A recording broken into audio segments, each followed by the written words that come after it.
Mike Dolson, Tom McDonald, Here. Jamie Pluff, Here. Greg Dumontier, Here. Carol Langford, Danielle Matt, Here. Bing Matt, James Steele Jr., Good morning. Martin Charlo. He's here. He's just out of the room. Len Tootie, Present. Lanish Trahan.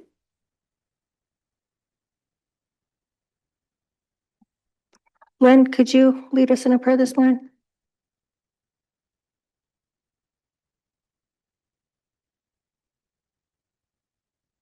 Grandfather, today we give thanks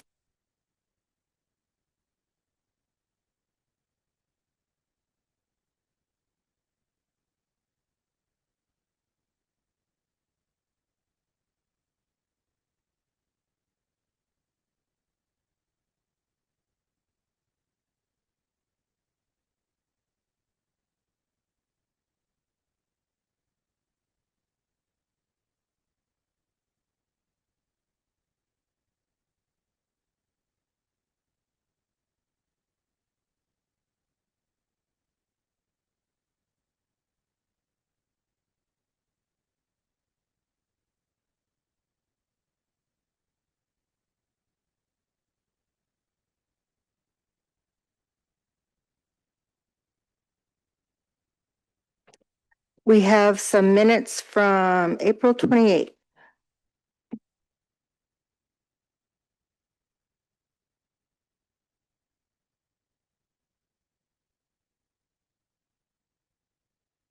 Danielle?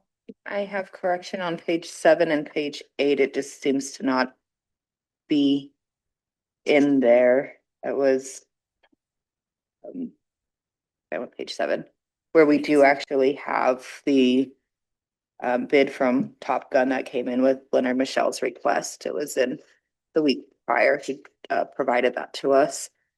And then page 8, there I had a comment at the end with that conversation that was going on.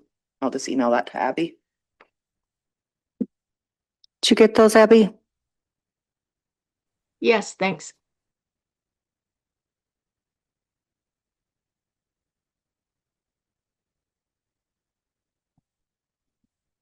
Madam Chair, Go ahead, Bing. on page 7, where I abstained from that vote for that Valley Creek Range unit up there with Kevin, I want to change that for before, not abstain, not an abstention vote. Okay, not an extension, but you were voting for it. Yeah.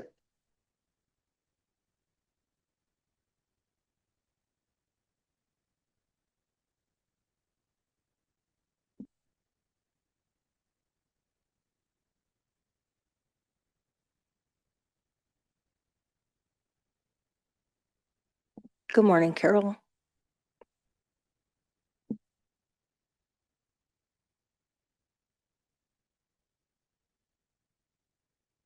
Go ahead, Martin. Thank you, Madam Chair. On the last page of the minutes, the entire discussion that Councilman Tooties brought up was a personnel issue, and I don't think that we should have names in there.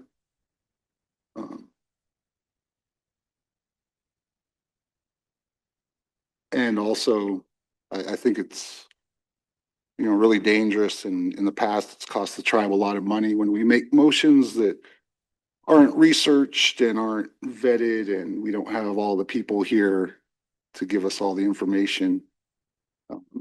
So at minimum, I'd like to remove the names and put a tribal member instead of the actual person. And the reality is that whole discussion should have been in executive. So what I would actually propose would be to remove the entire section other than the action.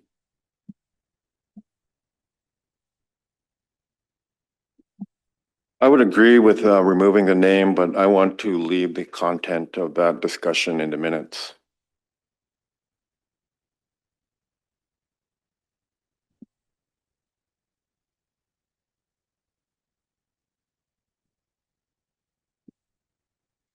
Okay, so Abby, Len wants to keep his comments in that section, but if we could remove the name of the individual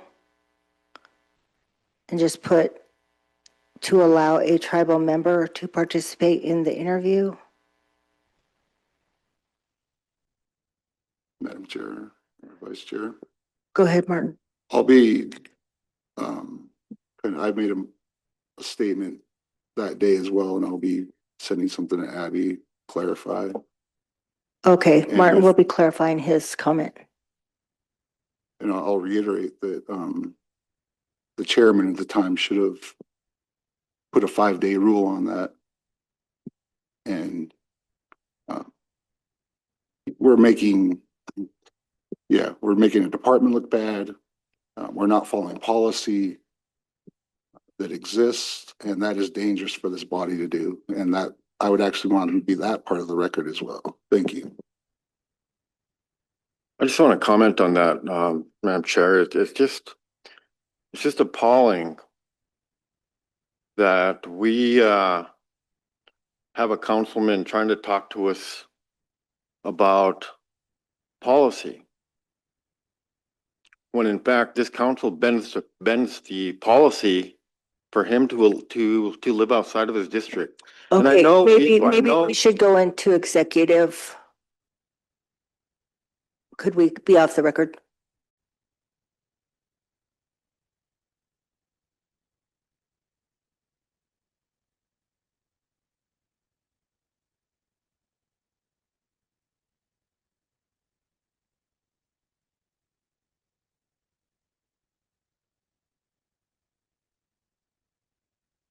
Okay, so we're gonna wait on the minutes. So what we have next is the agenda.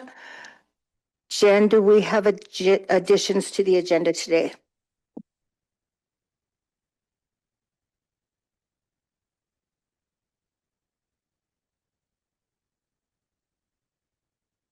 I'm sorry, does any other council have issues that they want to bring up today? Carol? Tom? Go ahead, Danielle. No, I just wanted to thank the council for their support for our MMIP event that happened on April 25th. We had a really great turnout and want to thank the sponsors and everybody that came. It's just so impactful, and it's really creating a healing space for our membership, and it's just growing year over year. But we're looking to potential new partnerships with 3 chiefs maybe joining us next year in sponsorship and organization. So yeah, just thank you guys for the continued support to keep that going for our people affected by the MMIP crisis. And then also talked with Shelley Fyant regards to a proposed bill for MMIP. I emailed that to everybody yesterday. It also went to legal for review. And that bill would provide funding directly to tribes if we can get the language right and get it through.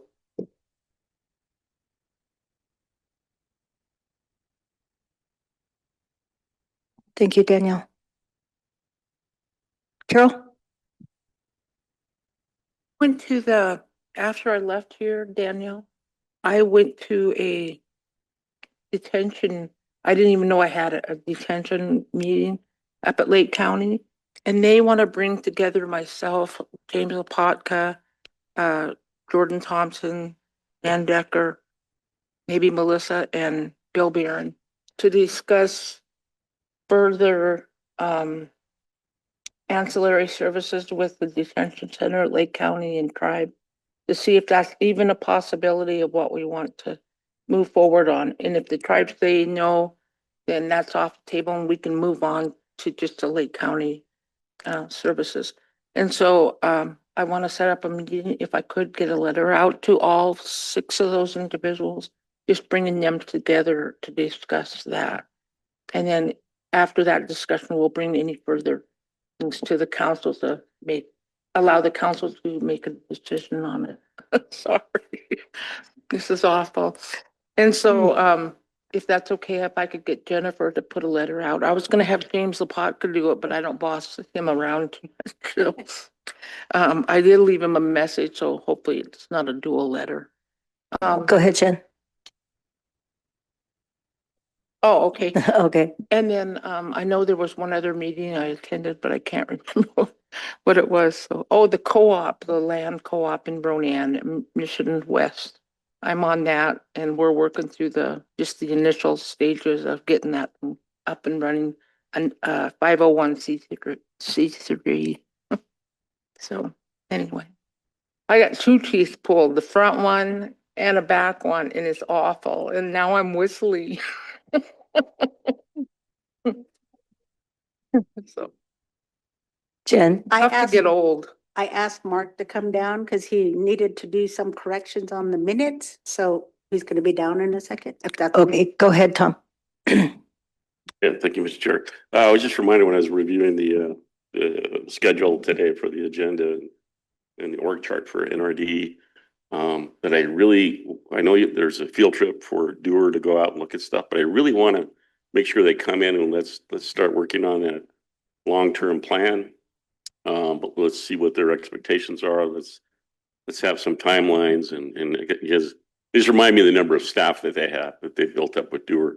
So I just really want to make sure that we can schedule something and get on top of it. And then along with that, as we get closer and closer to the full engagement of all the compact funding, that we have a strategic plan to step into that. And we're working on that right now. Along with that is the follow-up of the groundwater protection zones that we need to develop that go hand in hand with the implementation of that funding, like for geothermal development, et cetera. So thank you, Madam Chair. Thank you, Tom.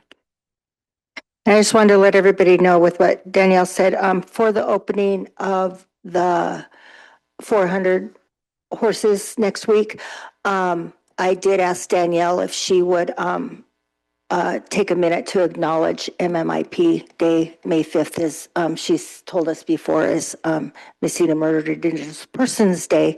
And so she's gonna acknowledge that day at the welcome. Martin? Sorry, I forgot I had an issue, or not an issue. Went to the Solidarity meeting. I'm not gonna try to butcher the name of it. But good meeting. Talking about a couple of people that they've helped. They're doing videos on the successes. EJ Hammer was one of them. It's Stephen Morjo. It's a program that was started by Jody Perez and Jenny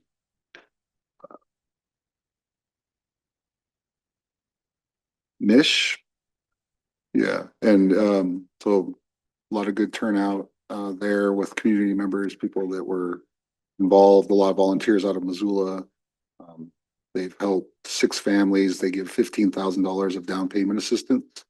And so it's something that's really good in this market and this kind of time. It's difficult to find housing and purchase and everything. Are they gonna like publicize that a little bit more? I had just heard about it when we did the housing thing and then here. And I mean, like who all is eligible for it and. They've tried to get it out there. I mean, Go ahead. Last night they received a $15,000 donation to that program. They continue to fundraise and raise money for it. The funding, of course, is limited for that program, and they'll refer out to another program within, I think it's down at SNK, over by the business services, Sovereign Leasing and Financing, also has like a scholarship type program to help. But the Solidarity program right now is only people currently living in housing are eligible for that because it creates that progression or that stepping stone. So when they are over income and hitting market rents, that's that group. And then that'll open a new home for somebody to come into low rent. And so it makes a perpetual stair steps to grow people into home ownership. Sense. Thank you.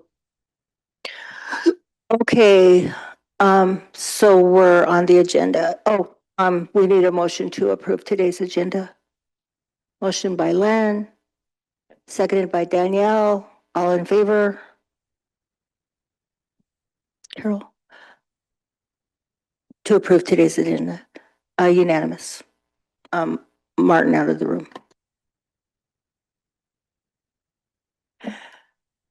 Okay, Mark?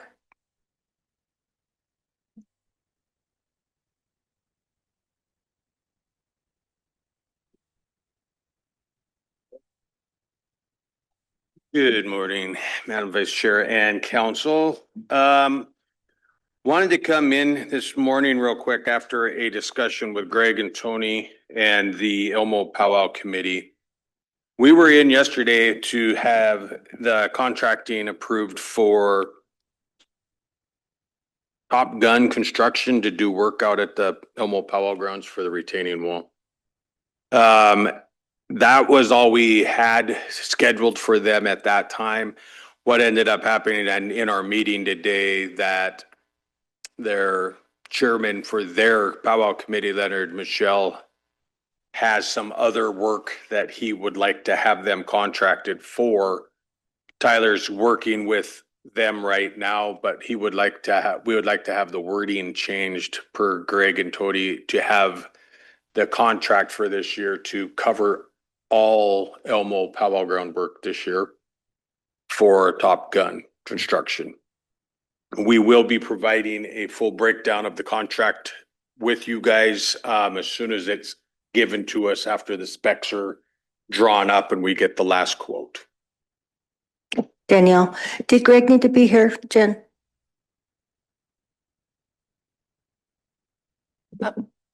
I guess, Mark, the reason why I was able to put that motion on the floor is because Leonard, The original one he provided that original quote, and so I'm comfortable with that. with this original quote, but once we get the remaining contract, that's when I would be comfortable to accept the rest of the contract, because as Greg Right. stated, we don't want to be shooting from the hip and doing things where we don't have absolutely any Yeah, that's why we numbers just, on it. that's why it was brought up just to get it for any work out there.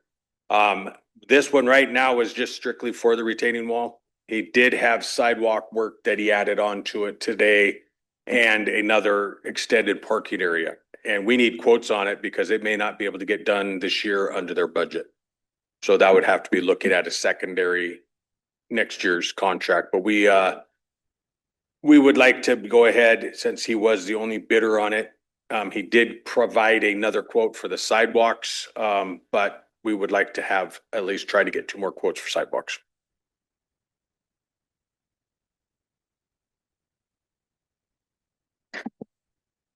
So the motion, my understanding, was just the retaining wall.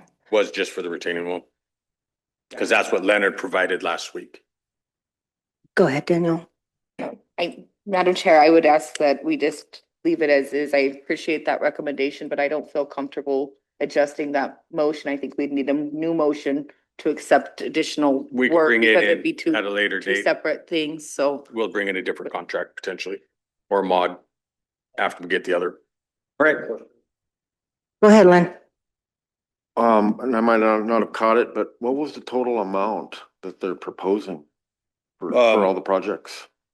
For all the projects? Yeah, all the projects that they want completed.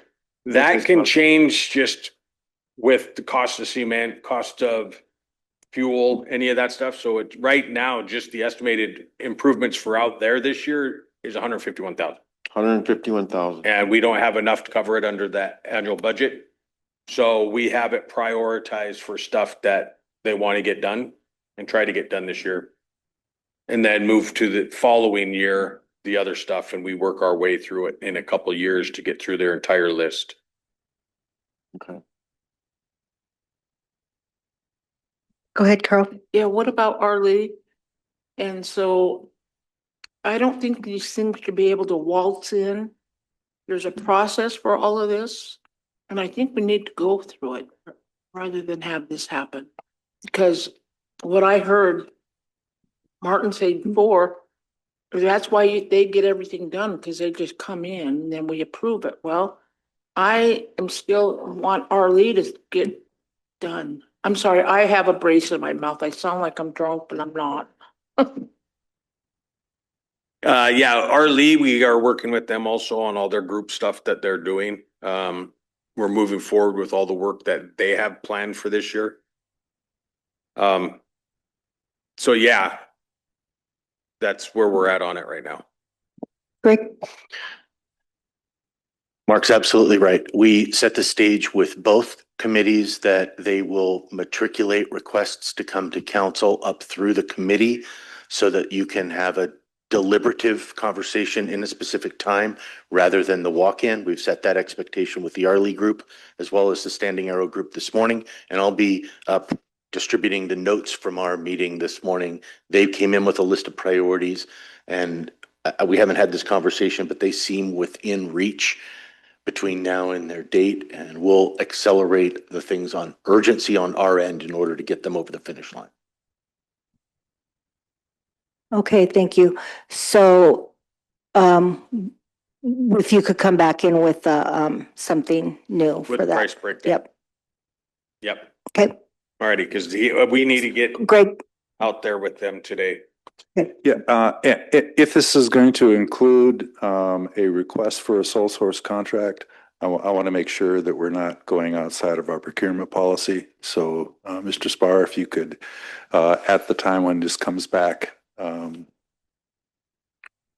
compare the issue on the table with what's in the policy. Yes, sir. No, thanks for your time.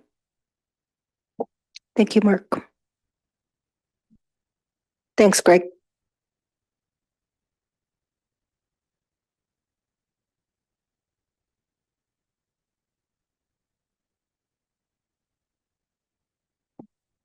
Jasmine?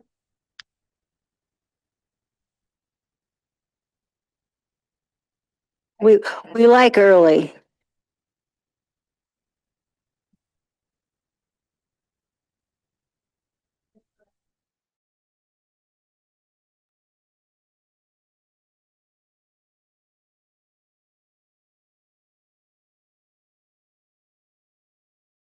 Jazz, could you use your mic? Yeah. Okay. Sorry, do I hit blue or red? Blue? Red, okay. Good morning. I'll start You over. turn that other one off. You have to, there you go. Do the left one. There you go. There we go. Thank you. It's not turning off. Not sure. They're both on. Oh, there we go. I'll use this one. I know it's Thursday, not Monday, right? Okay, so SKC has two projects, or Virtual Dupuy has two projects. One you guys approved 2 weeks ago was a collection permit for treating and monitoring Eurasian water milfoil in Pablo Reservoir.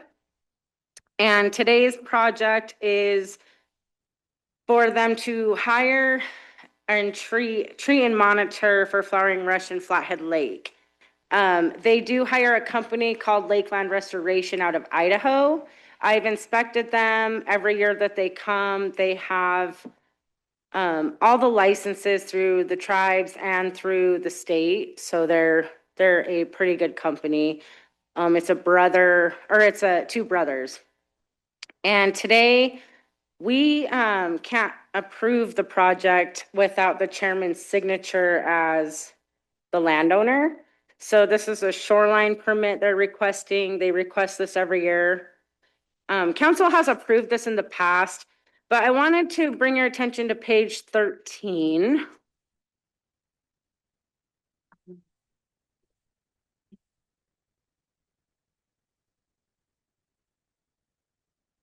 So flowering rush is an aquatic invasive weed species. It's getting, in some areas, it gets so thick that it tangles up people's boats, motors, docks, that sort of thing. It's changing the habitat. Some of our fishing and duck hunting habitat is getting altered from it. So it is something we want to get out of there. It is finding its way to our river as well. I had problems.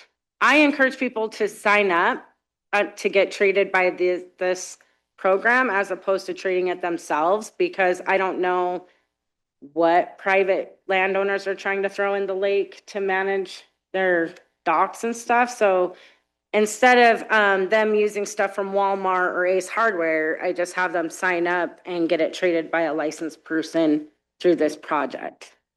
Page 13 though, page 12 is the map. Page 13 are all the properties that will be treated. So you can see Kings Point, Mission Bay, Ducharme, Finley Point Park, Blue Bay, Paradise Cove. A lot of the marinas and campgrounds have signed up for this. I do also have a list of private lakeshore landowners that have signed up. I didn't include, it's just an Excel list of people that come into the office and sign up. But this is the main marinas and parks. These are very publicly used, heavy boat traffic areas. So that's what you're agreeing to, that's what you're gonna sign off on if you agree to sign off on this project continuing. So that's all we needed was comments or your guys' signature and approval for them to continue with their spraying and monitoring there. That's all. Greg? Yeah, just a couple of questions. One is, I'm assuming this is invasive. I mean, this is not something that is a part of the natural ecosystem there within the lake. So where'd it come from? You know, that's kind of why I was hoping Virgil would have been here. I think it comes from Asia. I'm pretty sure it was brought in as an ornamental that spread. But yeah, if you go out to Ducharme, you can literally see how thick it is. It's replacing all the cattails. It's growing out to about 20 feet of depth in our lakeshore. They try to get out and treat it before the lake's full pool. So they're not actually putting anything in the water. They're just treating the banks of the water, but they have to do it 2 weeks before full pool. So they have enough time for it to do its thing before the water comes all the way up to the shore. But yeah, I'm not the flowering rush expert. I've been a part of this project for about 7 years. And, you know, I work with Virgil and them on it, but he's really been the expert in like researching it and tracking it and that sort of thing.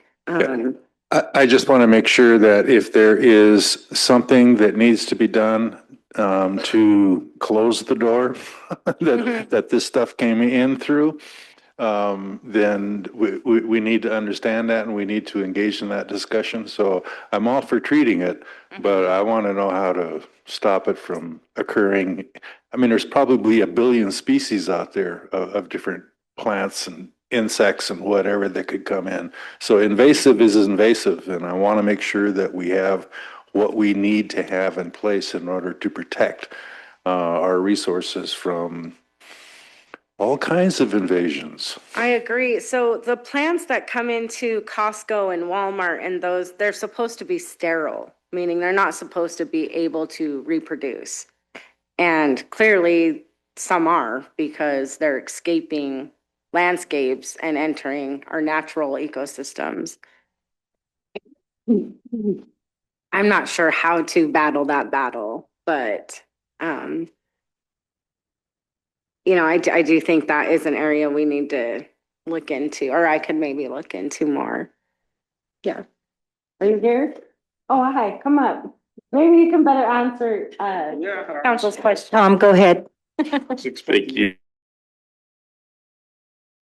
Yeah, the knowledge that I have containing the Florida, there's native brush plants too, but this was as many things dribbled downstream. This was first indicated up, it might have been Whitefish River, I can't remember where it was, but upstream. And so it moves down current, just like the Meiser shrimp, which was intentionally planted. This was also something was intentionally brought into the water system by a private individual. So that's one of the most difficult thing is that typically if you had control of the first source, the farthest point upstream, that's what logically you would do, just like you're mentioning, Greg, is that you would start there and work your way down and eradicate it. To my knowledge, there is no plan that's solidly based like that right now today. unless someone else has more information with it. It's very difficult to deal with. So right now we're providing a remedy, at least within the jurisdiction of our water body for shoreline. It's a deep rooted plant. In the moment you break it apart, it can redistribute. The parts of the plant can. So a lot of landowners would simply go out and pull it if there was started beginning to become a navigation issue with their boating, their props. But when you pull it like that and harvest it, you don't get all the plant and it breaks apart and it spreads that way. It spreads by disturbance. So it can really, it's an effective way of its adaptation to survive and grow.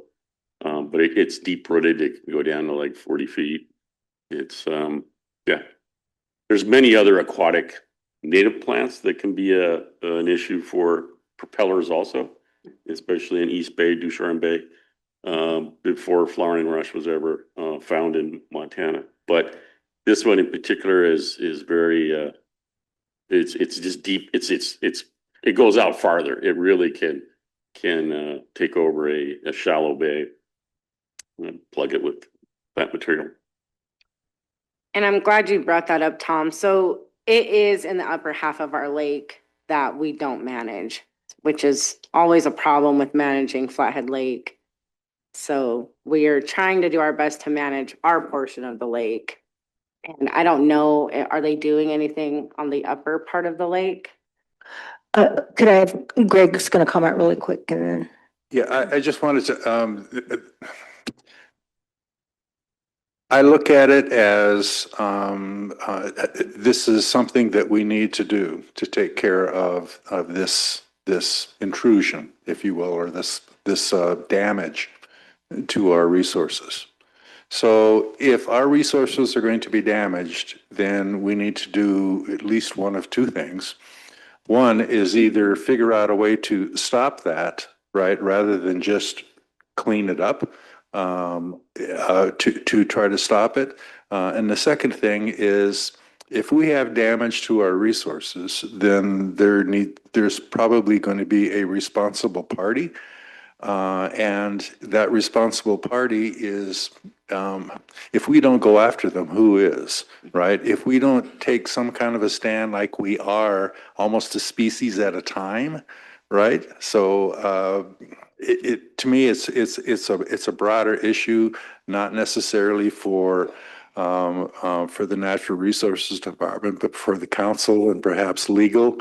What do we need to have in place in order to not just protect our resources, but to create some consequences for that, whether they are a judicial remedy or a public relations exposure to damages that are being done, something, but there has to be some consequence to damaging our resources.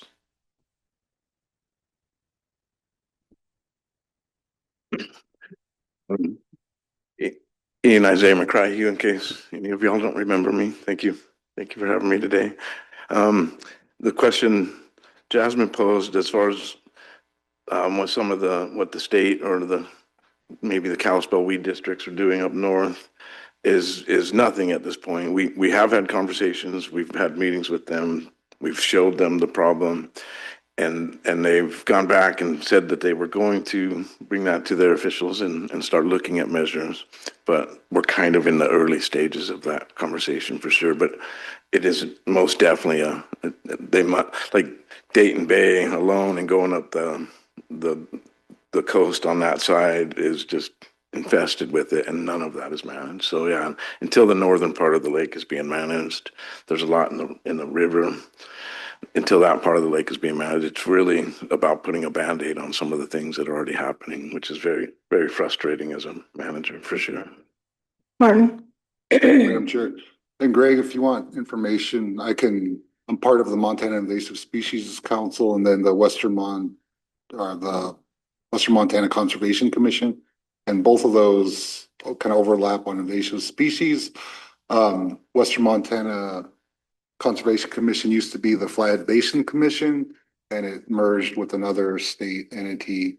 And so definitely the northern part of the lake is one of the focuses, but you gotta have there's gotta be funding is what it comes down to a lot of times with the state entity. So there's no funding, so legislative. Feed me. And trust me, no one wants You to can, put you can come, herbicide in you the can be my lake alternate and start coming to the meetings. I mean, they're really informative. unless we They're have. all in Montana Yeah, too. and they're all based command without that. It's gotta be very good. Yeah. There any other questions?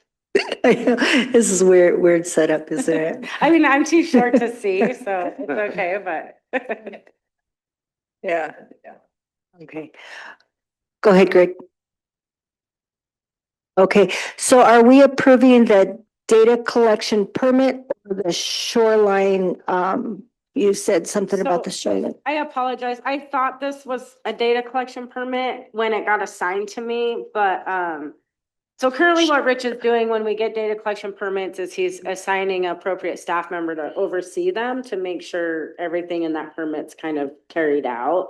And no, this is not a collection permit. Do you guys have one for this? We've submitted both of those, so they're in the system somewhere. I thought we approved the collection permit.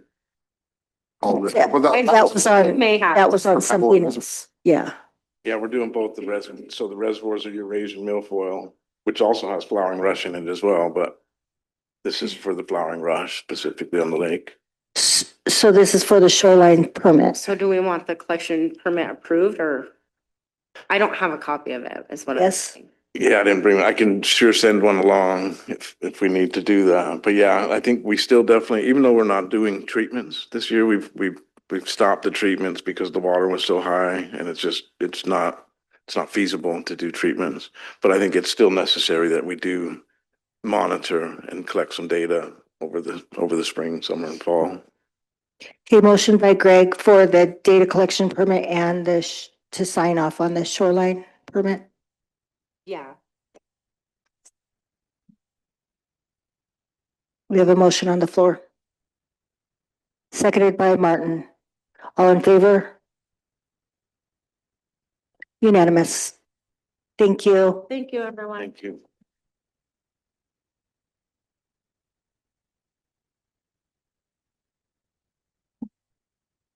Rich? And Whisper?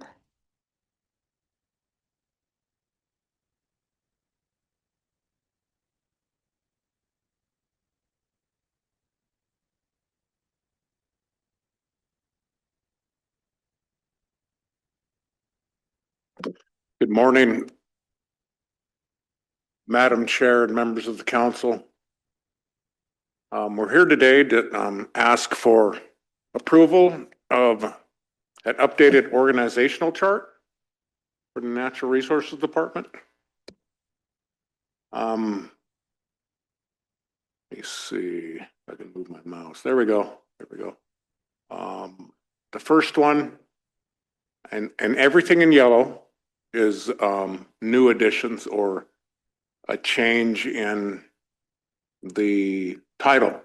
So if we can look at this one right in the middle, the SOD Chief of Operations, that's just a change in the title. So the position stays the same. It's a vacant position under Trevor Brass. And then we wanted to add 2 laborers to the organizational chart so we can hire a couple more tribal members in those positions. And we do have the funding for those. I've talked to Trevor on that. And if we go, Tom, go ahead. Madam Vice Chair, Rich, sod funding, did it get wrapped up into the compact funding? Is it separate? Is it segregated like it always was before? Then it seems like something happened with the compact that they we're not going to give you any more sod funding. Take it out of your water compact.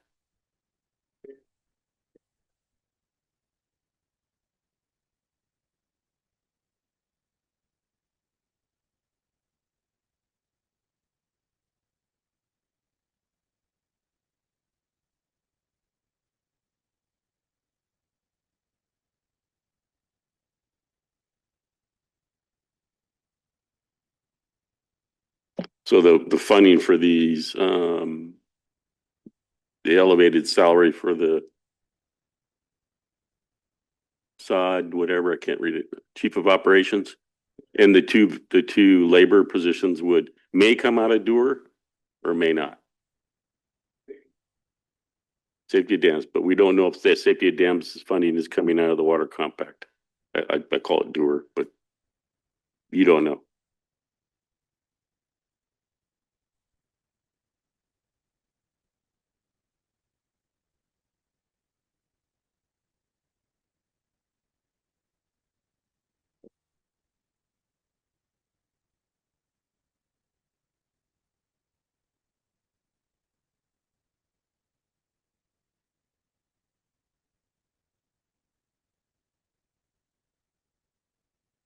Yeah, it's not, that's, yeah, I understand we've been doing that strategically for, especially for hard tribal dollars.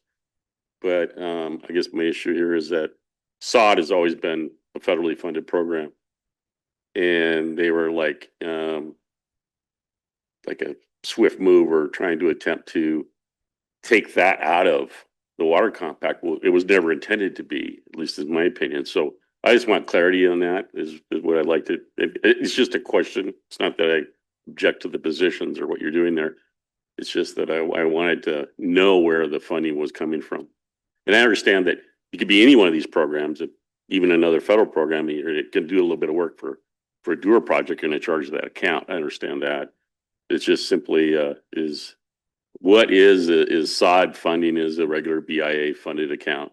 The monitoring obviously is, but for the rebuild of these, like say Kicking Horse or whatever, is that under Doer or is it under SOD? That's my question. I will ask Trevor to do an issue briefing paper to come in to explain that with Greg Wilson. So I think that's a good point.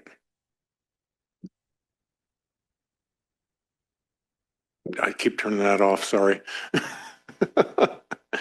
To continue on, Martin Zobel sent me this yesterday and he didn't include,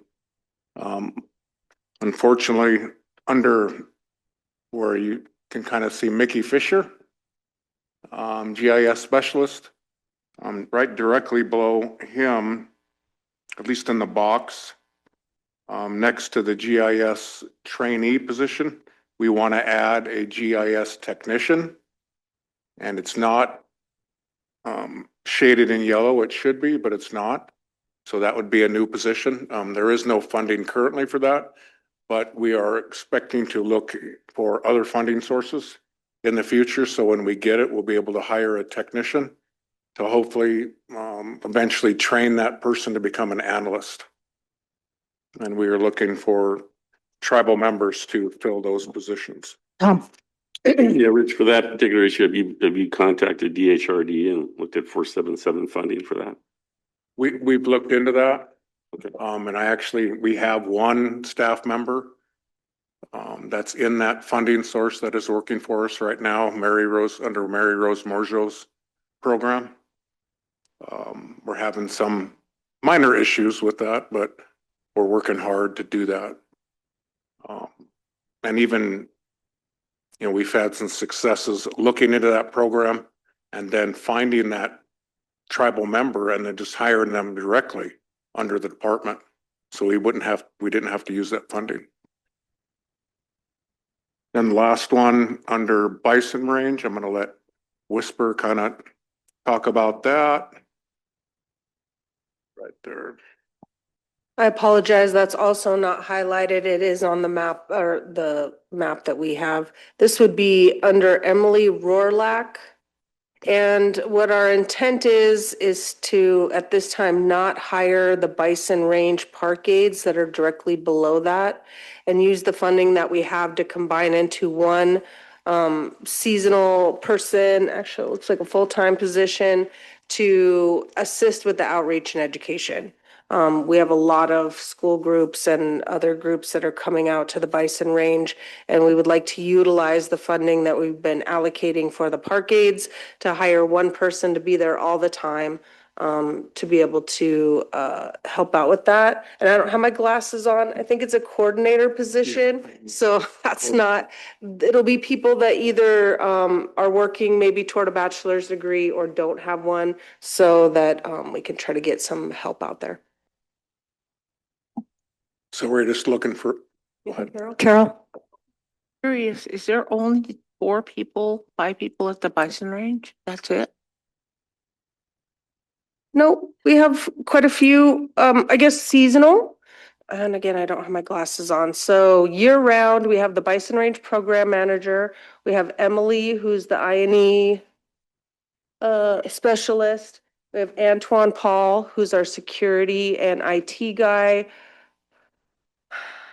Oh, Donna, who is our admin secretary. And then I think I already said Tasha, maybe. And so she's our program manager.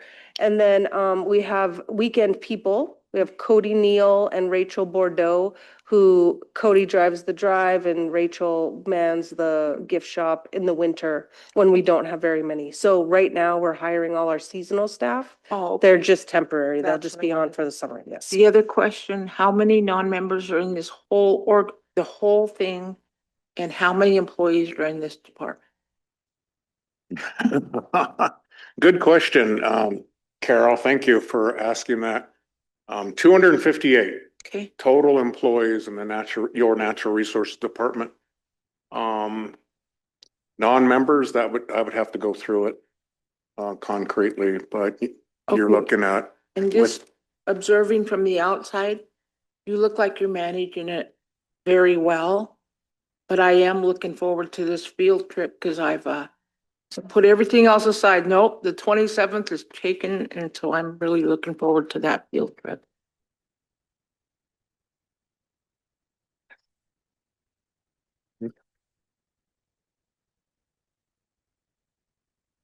yeah.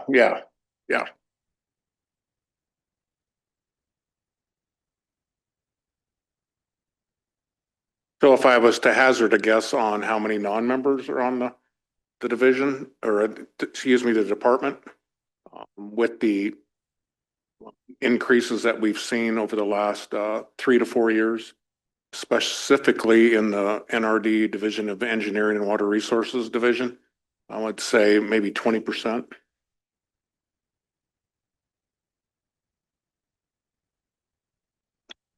No. We have quite a few tribal members that work for us.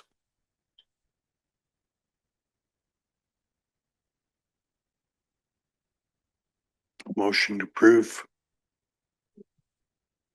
And then we have a motion on the floor. Okay, motion by James to approve the NRD organizational chart, seconded by Greg. You have a comment?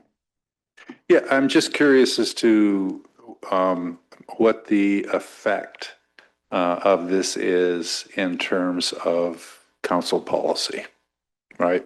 So this isn't your issue. I'm really asking questions of the council at this point. This is the first time that I can remember since in the 3 or 4 months that I've been here, of going through and approving the lines and boxes inside of an organization chart. So I'm sure there is a reason for doing that, and it has nothing to do with you or the action that you're requesting, but it just strikes me that something like this is fairly small in order. And I'm not sure what policy implications there are here for us. So I would only have one question or one assurance, and that is that the executive in charge of NRD, being Tony, that you have gone through this with him, and the two of you have. So he's there to sort of guide us, if you will, and make sure that any activities that happen within those departments stay within the policy, stay within the guidelines, right? If they start to go outside of the guidelines, he throws a red flag, and then we have an issue to discuss. I guess I don't see one here, and so I'm in favor of of any of the changes that you want to make, because we trust you with the people, we trust you with the resources, but we don't trust you with lines and boxes. I'm not understanding this, but I'm in favor of getting you what you need to do what you do.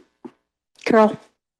In our budget process, we're making sure I'm sorry, I had a tooth removed, so I'm talking weird, but we're making sure plans are in place, like the mitigation plan that always came into council. We always knew how the money was being spent, how it's going.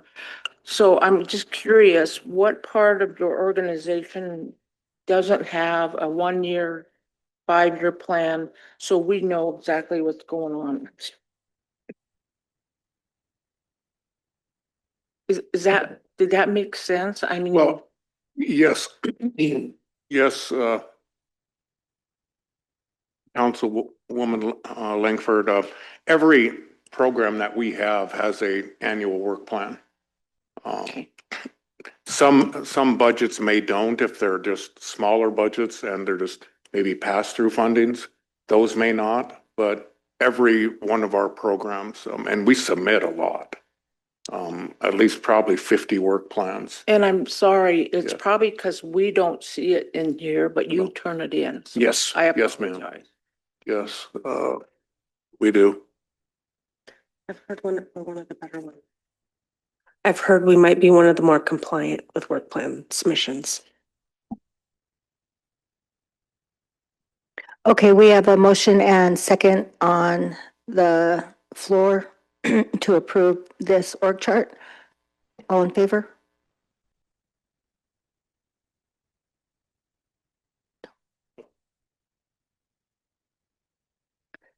Unanimous. Okay. Go ahead, Rich. Just a couple quick housekeeping, I hate that term, items that I'd like to share. Mary Rose Morjo would like to just let me inform the council that we had our first successful white good, meaning washing machines, collection events, refrigerators in Elmo yesterday. And we collected over 10,000 pounds of white goods, and we're still doing more. So it's the first event. We're planning more events in other areas throughout the reservation. So she wanted me to say it was very successful. So, yeah. And then Whisper had something real quick she wanted to add. Please. That's okay. Thank you. I have something really quick that's usually presented as an entire presentation to the group. 2 weeks ago, I updated our Teams channel with the SKQ report submittal. That is the first draft. And we won't be able to meet on that next Tuesday. And then I'm gone Thursday, and then the river honoring's the next week. And then we're at a bison meeting after that. The way that the SKQ submittal is ran is that our technical team puts together the report from last year and then a work plan for next year. And if you can't access that Teams channel, please let me know. I will upload that for Jennifer. I couldn't find her folder in the free-for-all when I tried to upload it. It's a very big document, a couple hundred pages. So I can't email it or submit it through the portal. And so the way it works is we bring that to you, you get 2 weeks to review it. Then I have to get support from the council to advance it to the next level, which is the consultation group. That is fisheries biologists from the state, the BIA hydropower coordinator, EKI gets to review it. They make comments on the report. Then we bring that back to the council for final approval before we submit that to FERC and the BIA. Because of the short time period this year, I can't get in except for right now to ask for permission to advance that to the consultation group. You will still have time to review. I will still bring the whole crew in with our presentation at the final so that you can still see everything that's going on and have that questions and everything thorough. But if I could get approval to advance the first draft to the next committee that reviews it, and then bring it back to you. That would be very helpful. Tom? Yeah, thank you, Madam Vice Chair. What the history on this particular issue was is that when I set it up and worked with the chief of natural resources in Washington D.C. for the Department of Interior, they really are the ones that do the rubber stamp on it before we submit it. But the way the license is set up, we were required to consult with this consultation group, which is Montana State Fish, Wildlife and Parks, and other, as Whisper mentioned. What I always wanted to do is make sure a council saw the very, very first draft first, just to make sure you guys saw. And then they sought permission to send it out to this consultation group. Never once did the council yet to date, unless I start doing it, I guess, had any comments on that preliminary draft. And so it's a protocol. It's the utmost respect to this governing body that Whisper's asking that. And that's what we set up as far as the chain of command in the process. So I would concur with the request, at least for me. I'm fine with it. Like she said, when they come in with the resource folks, and really what happens is that those other agencies can come in and have some meaningful thing that they want to change in the report. Usually EKI has something, sometimes Fish, Wildlife and Parks does, and then we have to modify it anyway. So through that discussion, you really get to the final draft, and that's when we have a good chance to look at it. But, It sounds like you said we could upload it on Teams and review what's there now. Yes, Madam Vice Chair, and I added you and Greg to that Teams channel. And I think I sent a follow-up email that said, this is where it's at, but I don't know that everybody's familiar with Teams and group editing, and that it's a really great program. And so if you can't see it there, I can bring a flash drive. That's how we used to do it. We used to bring everybody a flash drive. Now that we have Teams, we can upload it there. But I can bring a flash drive. I can upload it to a shared drive, like one of the ones on the network. It's not secret really, so if somebody sees it, it's not a big deal, but we do kind of just, it's big. Okay, Greg. Yeah, what I found out is that it works great. It just takes me about 3 hours to download it up Valley Creek. So unless I'm sitting here in this building, yeah. For those types of things. But while you're here, just a quick plea, if you will. A district meeting in Arley Monday night. BPA is going to be there to talk about the I don't know what to call it. Yeah, with the lines, coming through. This meeting has kind of snowballed. They just, at first, they just wanted to come in and since we're having a district meeting to be there to let people know what's going on. And so I said, well, sure, why not, right? And now they're advertising it, and they have 10 people that are showing up, and so it's turning into well, it's a good thing, right? So here's my quick plea. From the experts that we have in terms of whether it is natural resources, wildlife, cultural resources, whatever impacts that the project could impact, if you could have somebody there at the meeting Monday night to answer the tribal members' questions about those impacts, so they're hearing more than just from BPA, right? Location and time? It's at the Arley Senior Center, Indian Senior Center. It's that little paragraph that's in the Charcusta every week. This is the next meeting in that series. Oh, I'm 6. Tom. Madam Vice Chair, I would just make the motion to allow NRD to move the EKI submittal for the report and work plan to the consultation group. Okay, motion and second. Go ahead, Carol. Just kind of curious if anybody else on the council is having a hard time getting through all this gaming compact 69D, now this. And so I really do appreciate the comments coming back so that I know what the issues are. But I guess my question is, can a person use AI on this, or is that against the rules to ask them to AI to pull out all the important? Okay, I'm good.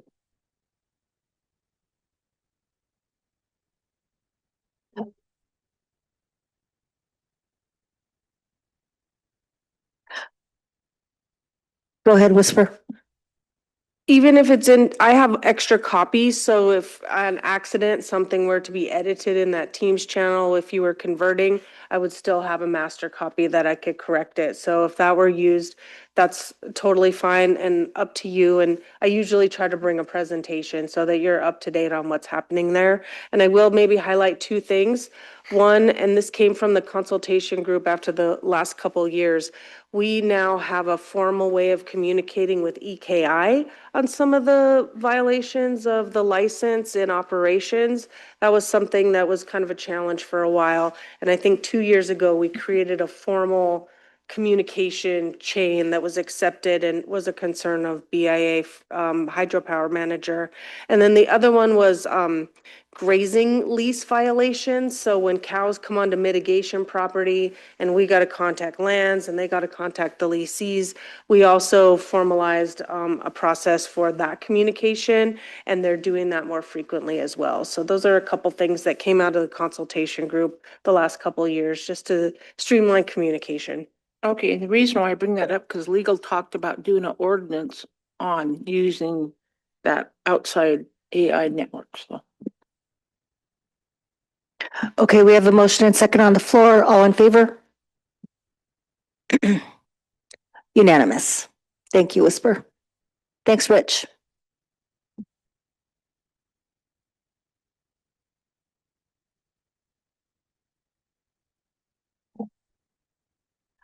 Rodney. And Dana's on Zoom. Whenever you're ready, Rodney.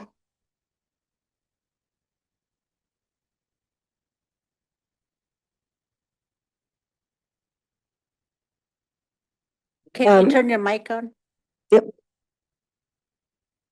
Vice Chair Plouffe and honored council members, thank you for your time today. We want to submit a grant to the NAF. It's an agricultural grant. I believe last 2 years we applied, we didn't get it the first year. Then last year they told us that they were only considered ones that had previously been awarded. So this year we wanted to try it again, and we didn't get the RFA. It didn't even come out or sent to us, and we found out about it late.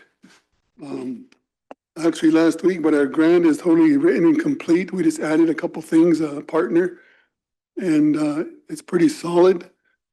And it'll include working with Food Sovereignty Program, MSU Extension, Head Start Program. They already come over to the school.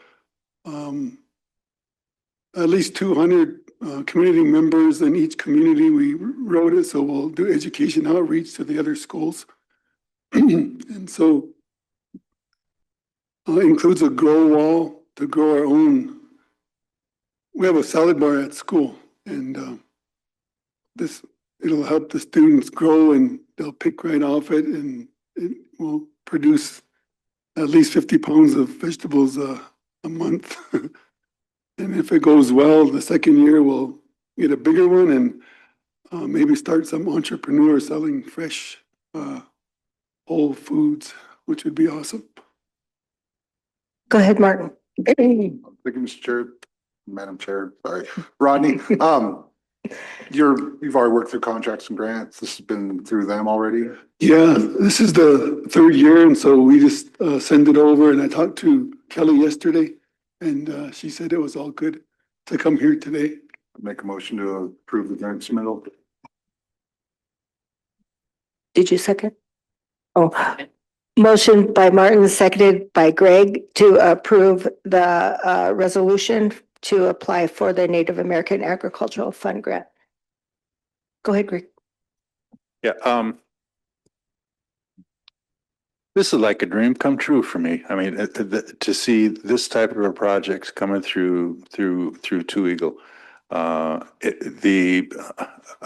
spent, before being on council, several years trying to get people involved in agriculture at multiple levels. And so to see this being picked up by Two Eagle and recognizing the pathways that are available to people here in agriculture is, I think it's great. So thank you very much for bringing this forward. 100% in support of it. The only question I have is whether or not CSKT is going to get into any kind of a copyright infringement with the Good Food Store. So Oh, I don't know. So our consultant is Arlene Adams, and we just asked her, and she gave us this. So if that's a concern, I'll make sure and find out. I would love for them to come after us. Oh. So yeah, with an argument of who came first, right? Okay. All right, then this is a good thing. We're just waiting. Like I said, it was last minute, and I did apologize to Mr. Diarco. They want current statements of activities and financial statements in light of the 25 audit not being complete. And so I don't know. I know they have a really cumbersome system. So having last year's audit, I don't think would suffice. So we're trying to get some current numbers so we don't get disqualified. But hopefully that works out. So I thought I would just mention that. Okay, well, it sounds like it's been a successful program in the past. We have a motion and second on the floor. All in favor? Unanimous. And Rodney, Abby needs the resolution. So could you email Abby? Abby, okay. Thank you. Dana, did you have any comments? Well, comments, when we submitted our NAAF grant last year and were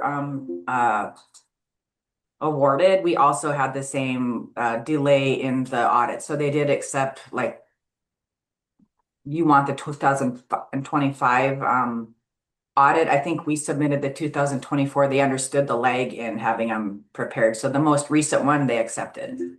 So the most recent completed audit is they did accept from us, Rodney. Oh, that's awesome. Because the way I read it said by certain date in 2024 had to be after that. I would submit what we have and then with a notation saying we are awaiting the finalization of the next audit. I feel like that would be enough.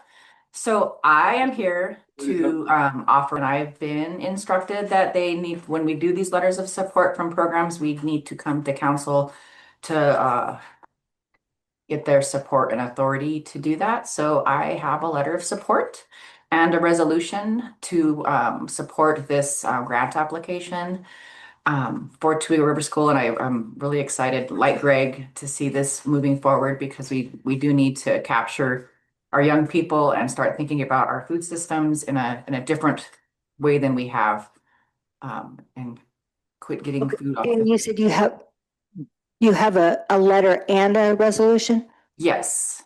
Okay. I don't know how to share my screen. They're on my screen. Do you have to give me permission to oh no, there it is. There's my letter. And then I can email this if I need to. My letter, and I've got a resolution. I don't know if it's before or after. Do I have two letters in here? Sorry. I think it's the same.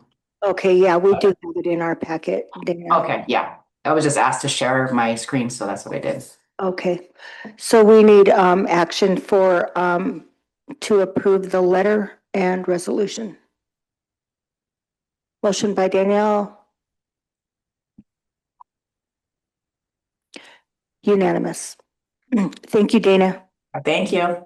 Good luck.